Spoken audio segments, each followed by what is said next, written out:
आज हम आपको इस वीडियो में बताएंगे कि मृत्यु से पहले वह कौन से 7 संकेत है जो हमें बताते हैं कि हमारी मृत्यु नजदीक है। साथ ही इस वीडियो में आपको यह भी जानने को मिलेगा कि बिस्तर पर बैठ के भोजन करने वाले की कम उम्र में मृत्यु क्यों हो जाती है। तो चलिए मित्रों, इसे हम आपको एक कथा के माध्यम से बताने का प्रयास करते हैं। मित्रों, भगवान श्री कृष्ण कहते हैं, आत्मा को शस्त्र काट नहीं सकते, अग्नि जला नहीं सकती, जल गला नहीं सकता और वायु सूखा नहीं सकती। अर्थात मनुष्य के शरीर में स्थित आत्मा अमर है, उसे कोई नहीं मार सकता। किंतु मनुष्य का शरीर अमर नहीं है, उसकी मृत्यु एक ना एक दिन तो अवश्य होनी है। जिसका जन्म हुआ है उसकी मृत्यु भी निश्चित है। जिस समय मनुष्य इस भौतिक संसार में जन्म लेता है उसी क्षण उसकी मृत्यु का समय और मृत्यु का कारण निश्चित हो जाता है। मृत्यु एक ऐसा विषय है जिसके बारे में हर मनुष्य जानने की जिज्ञासा रखता है। मृत्यु से पहले होने वाले अभ्यास, मृत्यु के बाद आत्मा की यात्रा, पूर्व जन्म और पुनर्जन्म का सत्य आदि कुछ ऐसे सवाल है जो हर किसी के मन में उठते हैं। लेकिन हमारे प्राचीन ग्रंथों में मृत्यु से जुड़ा लगभग हर रहस्य उजागर किया हुआ है। गरुड़ पुराण में जीवन से लेकर मृत्यु तक और उसके बाद आत्मा के सफर के बारे में विस्तार से जानकारी दी गई है। गरुड़ पुराण में भगवान विष्णु ने गरुड़ देव को मृत्यु के पश्चात होने वाली घटनाएं, नरकलोक, नरकलोकीय आत्माएं, स्वर्गलोक और स्वर्गलोक के पश्चात पुनर्जन्म, इन सभी विषयों के बारे में बताया है। पृथ्वी पर जन्म हर जीव जीवन और मृत्यु के चक्र में फंसा हुआ है। जिस प्रकार जन्म सत्य है उसी प्रकार मृत्यु एक शाश्वत सत्य है जिसे कोई टकराव रोक नहीं सकता। इसलिए मृत्यु पर विजय पाना असंभव है। ईश्वर की इच्छा के बिना कोई भी मनुष्य उसकी तय आयु से अधिक एक क्षण भी जीवित नहीं रह सकता और हर व्यक्ति जीवन के इस कटु सत्य को जानता है, लेकिन फिर भी मृत्यु को लेकर भयभीत रहता है। गरुड़ पुराण में कुछ ऐसे संकेत हैं जिनके बारे में बताया गया है जिसे यदि हम जान लें तो हम पहले ही यह जान सकते हैं कि हमारे मृत्यु का समय आ चुका है। चलिए मित्रों, हम आपको एक कथा आपको सुनते हैं जो स्वयं भगवान विष्णु जी ने गरुड़ देव को सुनाई थी। मित्रों, एक समय की बात है। त्रिलोक के स्वामी भगवान श्री हरि विष्णु विष्णुलोक के क्षीर सागर में शेषनाग की सैया पर माता लक्ष्मी के साथ विश्राम कर रहे थे। वहां का दृश्य मन को लुभाने वाला था। तभी भगवान श्री हरि विष्णु के वाहन गरुड़ देव वहां पर आते हैं। उनके चेहरे पर भावुकता और चिंता की रेखाएं साफ जान पड़ रही थीं। गरुड़ देव को ऐसे उदास देखकर भगवान श्री हरि विष्णु ने कहा, हे पक्षीराज, आज आप बहुत ही शांत जान पड़ रहे हैं। तीनों लोक के स्वामी को अपने पीठ पर बैठा के चलने वाले पक्षीराज, आपके मुख पर ऐसी चिंता की रेखाएं शोभा नहीं देती हैं। तब गरुड़ देव भगवान श्री हरि विष्णु को प्रणाम करते हुए कहते हैं, हे प्रभु, आप तो सर्वज्ञ है। मैं आपके पास अपने एक प्रश्न को लेकर आया हूँ। हे प्रभु, मेरा प्रश्न यह है कि मनुष्य को क्या मृत्यु से पहले कोई संकेत दिए जाते हैं या यमराज जी अपने दूतों को भेजकर उसके प्राण अचानक ही ले जाते हैं? और क्या बिस्तर पर बैठ के भोजन करने से मनुष्य की कम आयु में मृत्यु हो जाती है? हे प्रभु, कृपया आप मुझे इस विषय में स्पष्ट रूप से बताइए। तब भगवान श्री हरि विष्णु जी कहते हैं, हे पक्षीराज गरुड़, आज आपने सत्य में ही बहुत ही उपयोगी और अत्यंत महत्वपूर्ण प्रश्न किया है। चलिए, मैं आपको बताता हूँ कि मृत्यु से पहले मनुष्य को कौन से संकेत दिए जाते हैं, इसके साथ ही बिस्तर पर बैठकर भोजन करने से क्या होता है। लेकिन हे गरुड़ देव, आपको इस विषय में बताने से पहले आपको एक कथा सुननी होगी जिसके माध्यम से आपको आपके सभी प्रश्नों के उत्तर मिल जाएंगे। अब गरुड़ देव कहते हैं, हे प्रभु, आप उस कथा को कहिए।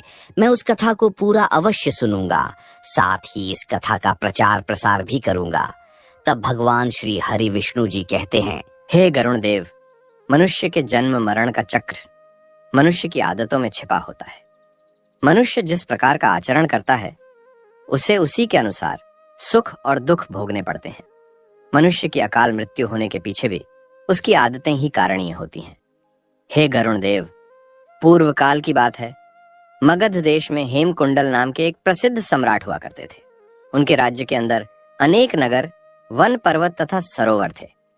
महाराज हेमकुंडल अत्यंत गुणवान, बुद्धिमान तथा कुशल सम्राट थे। उनके राज्य में प्रजा अत्यंत संतुष्ट थी।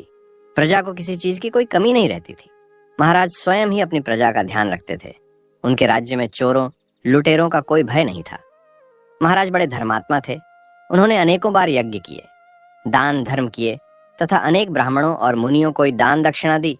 उन्होंने अनेकों पोखरे खुदवाए, वाटिकाएं बनवाई, वृक्षों का रोपण किया। इस प्रकार के अनेक पुण्य के काम महाराज ने किए। महाराज की पत्नी का नाम सुवर्णा था, रानी। सुवर्णा अत्यंत सुंदर, गुणवान, रूपवान तथा चरित्रवान स्त्री थी। वह भी नित्य धर्म कर्म तथा दान धर्म किया करती थी।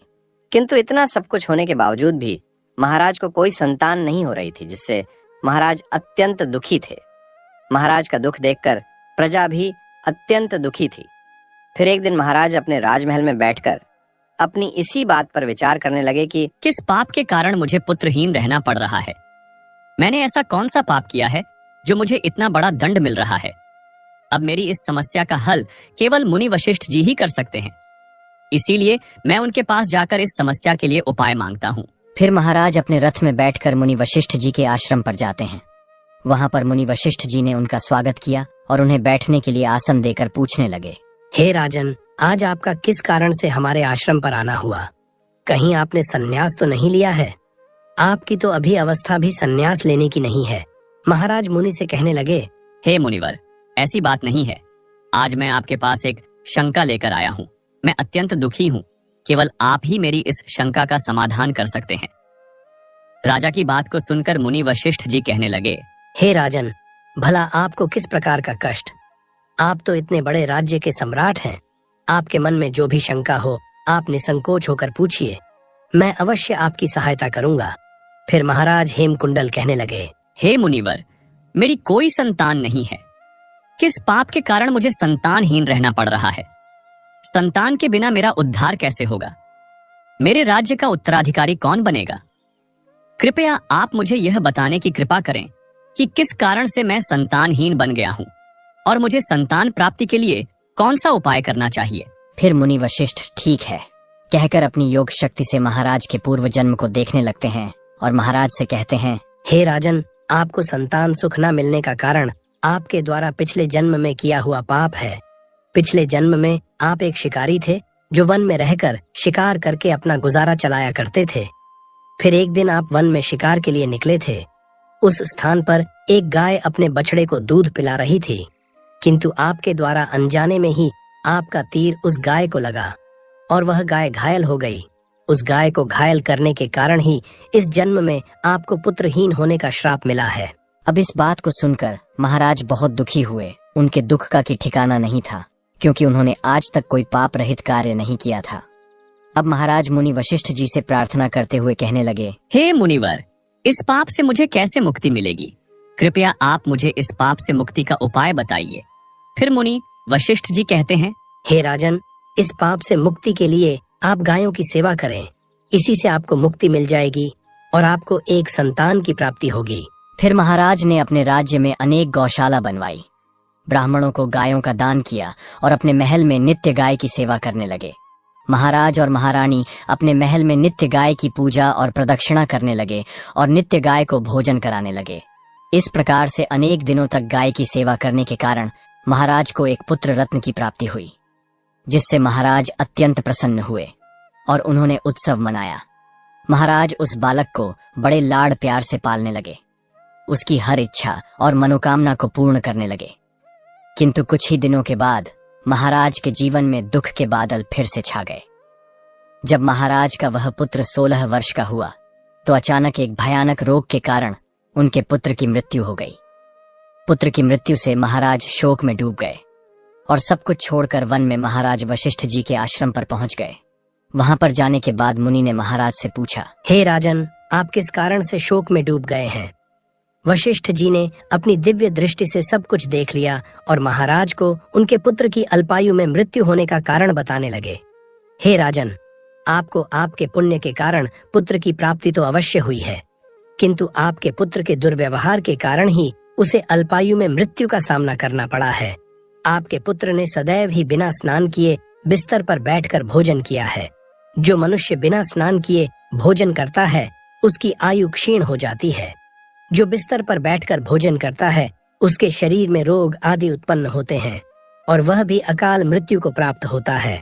इस प्रकार के वचन सुनकर महाराज अत्यंत दुखी हुए और वहीं पर रहकर मुनि की सेवा करने लगे। फिर उन्होंने अपने भांजे को अपने राज्य का कार्यभार सौंप दिया और वन में ही बैठकर तपस्या करने लगे। अब भगवान श्री हरि विष्णु जी कहते हैं, हे गरुड़ देव, आपका पहला प्रश्न था कि मनुष्य को उसकी मृत्यु से पहले कौन से संकेत मिलते हैं। तो हे गरुड़ देव, मनुष्य को मृत्यु से पहले 7 संकेत मिलते हैं। हे गरुड़ देव, पहला, जब इंसान की मृत्यु निकट आती है तो उसकी परछाई उसका साथ छोड़ देती है। मनुष्य को तेल और पानी में अपनी परछाई या प्रतिबिंब दिखाई नहीं देता है। अगर किसी व्यक्ति के साथ ऐसा होता है तो उसे समझ लेना चाहिए कि उसका अंतिम समय अब निकट आ चुका है। दूसरी बात, जब भी किसी मनुष्य की मृत्यु निकट आती है तो उसे अपने आसपास अपने पूर्वजों या उसके पितृ उसे दिखाई देने लगते हैं। उनके सभी पितृ आसपास परछाइयों की तरह घूमते हैं और तब उस मनुष्य को भली भांति जान लेना चाहिए कि उसके मृत्यु का समय अब निकट आ चुका है। तीसरी बात, जब भी किसी इंसान की मृत्यु निकट आती है तो उसे अपने शरीर से ही एक अजीब प्रकार की गंध आने लगती है जो उसे बिल्कुल भी अच्छी नहीं लगती है। इस गंदगी को सूंघते ही उस मनुष्य को समझ जाना चाहिए कि उसका अंत समय निकट आ चुका है। चौथी बात, जब भी किसी मनुष्य की मृत्यु निकट आती है और आईने में अपना चेहरा देखता है तो उसे अपने चेहरे के स्थान पर किसी अन्य व्यक्ति का चेहरा दिखाई देता है या कई बार उसे स्वयं का विद्रूप चेहरा दिखाई देता है, तो यह उसे आने वाली मृत्यु के बारे में आगाह करता है। इसलिए जब भी किसी मनुष्य को आईने में अपना चेहरा विद्रूप दिखाई दे या अपने चेहरे की जगह किसी अन्य व्यक्ति का चेहरा दिखाई दे तो उसे समझ जाना चाहिए कि उसकी मृत्यु का समय अब निकट आ चुका है। पांचवा, जब इंसान की मृत्यु पास आती है तो उसका शरीर पीला या हल्का लाल दिखाई देने लगता है।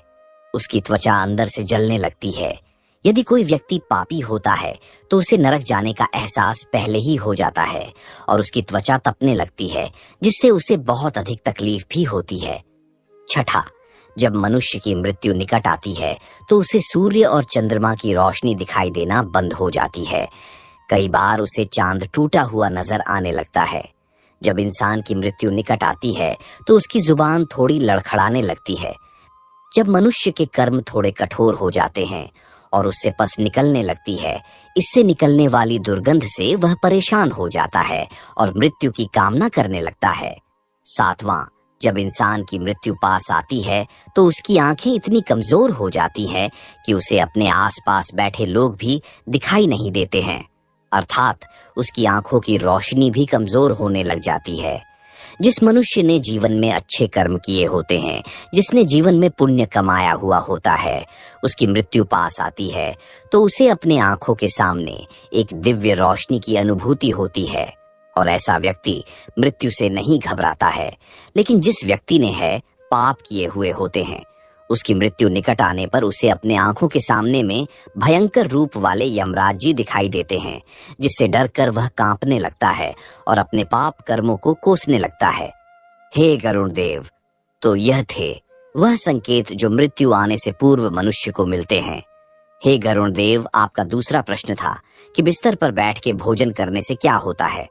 तो जैसे राजा हेमकुंडल के पुत्र की मृत्यु हुई, वैसी मृत्यु किसी के साथ ना हो, तो सुनिए मनुष्य को भोजन करने से पहले कौन सी चीजों की अपनाना चाहिए। हे गरुड़ देव, मनुष्य को हमेशा अपने 5 अंगों को साफ करके ही भोजन करना चाहिए। दोनों पैरों को तथा दोनों हाथों को और अपने मुख को जल से अच्छी तरह से स्वच्छ करके ही भोजन करना उचित होता है। इससे मनुष्य के शरीर से रोग दूर रहते हैं और व्यक्ति दीर्घायु बन जाता है। हे गरुड़ देव, भोजन शुरू करने से पूर्व उस भोजन के लिए भगवान को धन्यवाद देना चाहिए और संसार के समस्त प्राणियों को भोजन प्रदान करने की प्रार्थना करनी चाहिए। इस प्रकार से अन्य देवता को प्रणाम करके भोजन करने से मनुष्य को कोई पाप नहीं लगता है। हे गरुड़ देव, जमीन पर बैठकर भोजन करना ही श्रेष्ठ होता है। बिस्तर पर बैठकर भोजन करने से मनुष्य के शरीर में रोग उत्पन्न होते हैं और उसकी आयु कम हो जाती है। शास्त्र कहते हैं कि दहलीज पर बैठकर भी भोजन नहीं करना चाहिए। हे गरुड़, 3 प्रकार का भोजन मनुष्य को नहीं करना चाहिए। जिस भोजन के ऊपर से कोई पैर रखकर चला गया हो अथवा कोई व्यक्ति भोजन को लांघ कर गया हो, ऐसे भोजन को कभी खाना नहीं चाहिए। ऐसा भोजन अशुद्ध हो जाता है। ऐसे भोजन को पशुओं को खिला देना चाहिए। दूसरों के द्वारा लांघा गया भोजन खाने से मनुष्य की आयु कम हो जाती है और उसके शरीर में भिन्न भिन्न प्रकार के रोग उत्पन्न होते हैं। यदि भोजन में बाल निकल आता है तो ऐसा भोजन त्याज्य हो जाता है। यदि अन्न में बाल निकलता है तो उसे ईश्वर को कभी प्रसाद के रूप में नहीं चढ़ाना चाहिए और न ही स्वयं खाना चाहिए। ऐसा भोजन प्रेतों को प्राप्त हो जाता है। दूसरों के लिए परोसा हुआ भोजन भी नहीं खाना चाहिए। जो मनुष्य दूसरों का भोजन छीन के खाता है अथवा किसी को बिना दिए ही स्वयं उस अन्न का उपभोग करता है, उससे देवी अन्नपूर्णा रुष्ट हो जाती है। इसलिए ही भोजन सभी में बांटकर खाना चाहिए। दूसरों के हिस्से का भोजन करने से मनुष्य के पुण्य कर्म नष्ट हो जाते हैं। अब भगवान श्री हरि विष्णु जी कहते हैं, हे गरुण देव, अब तो आपको सब कुछ समझ में आ ही गया होगा। हे प्रभु, आपने आज सच में मुझे एक महान ज्ञान दिया है। आपका मुझे ऐसा ज्ञान देने के लिए धन्यवाद। इतना कहकर गरुड़ देव वहां से चले जाते हैं। आशा करते हैं मित्रों, आपको हमारे द्वारा दी गई जानकारी पसंद आई होगी। अगर आपको यह जानकारी पसंद आई है तो अपने मित्रों के साथ इसे जरूर शेयर करें। साथ ही इस वीडियो में श्री हरि विष्णु कमेंट करना ना भूलें।